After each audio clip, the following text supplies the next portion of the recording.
Right, let's bring you a first listen to Frank Lampard in some fiery exchanges with journalists at today's Chelsea news conference. There's been 5 defeats in 8 games for Lampard, but he's been unhappy at what he deems as unfair criticism in the media of himself and the club.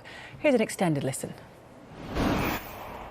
You said before that you need to just block out the noise when you hear speculation regarding your future. When there's other managers' names, successors' names being bandied around, that must be difficult. How do you block out that noise? I don't listen to it. But when it's everywhere, it's hard to... No, I don't. Well, I don't. It's only everywhere if you want to go scroll through maybe social media or something. I don't do that. I'm not stupid. Do you know what I mean? I know what the pressures that come with managing a top football club, but I only do my job, so it doesn't matter to me.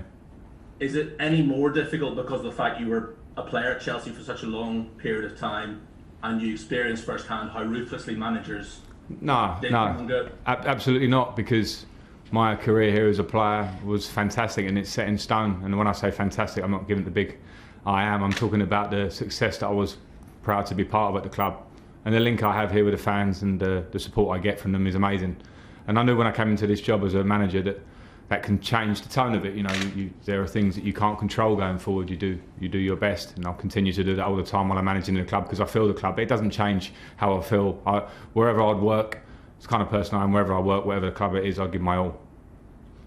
Thanks, Frank. Best Thank luck you. on Sunday. Cheers. John Southall, 5 Live. Hi Frank. Hi.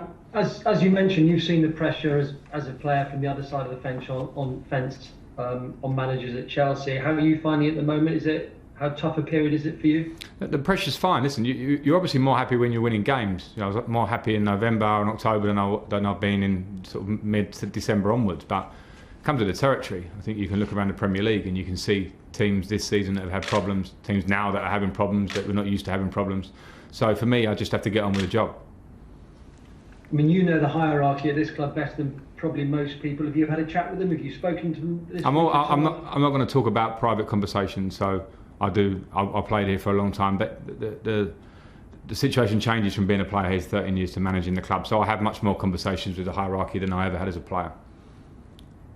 Do you think the new players you've brought in have been a bit surprised by the intensity of the Premier League? We saw last night with Burnley that any team can beat anybody else. Has that surprised them, do you think? Well, I think some of the new lads have been quoted as saying that. We've got the most physical and fastest league in the world.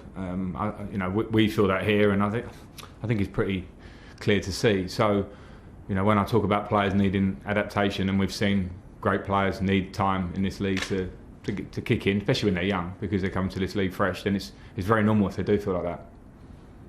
And how much time do you think it will? I mean, it's a difficult question. Probably it will take to get the best out of this group, and you keep saying it's a work in progress. But I mean, how long do you think it is until you? Well, what marker are you putting on that? Well, this season, will you need another season next season until we see the best? Well, I'm not going to sit and talk about next season. It will be a nonsense. Any manager in a job in the Premier League wouldn't talk about the next season, because you can only worry about what's in front of you.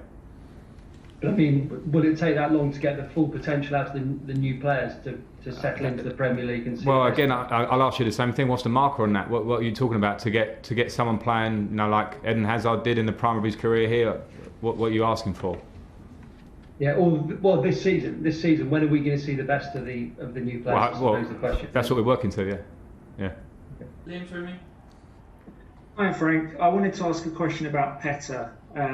At a time like this, when confidence seems to be low in the squad and lots of players individually seem to be struggling, how valuable is it to have someone else around the first team who, like you, had a similar winning mentality as a player and similar experience of good and bad times at the very top level? Well, to be fair, Liam, I think if their confidence would be shot if they were to read some of the pieces that you write at the minute, because I read some of them, and some of the confirmation bias that you always reflect on games with, and it's like almost like a social media pundit to try and get a reaction in a negative way. I read the pieces when we were doing well as well, and they didn't go both ways. So I think for a journalist to be objective would be a big start, because if players do read it, I'd feel like that. In terms of Pete, I think his experience is vital for the club, that we use our experiences, because even in years that we were successful and we look back and we're holding trophies, there were tough moments in them. Tough moments to whatever degree, and there's some really solid squads in those years as well. So we've been there before. We know what it takes to turn the corner. So we work together on that.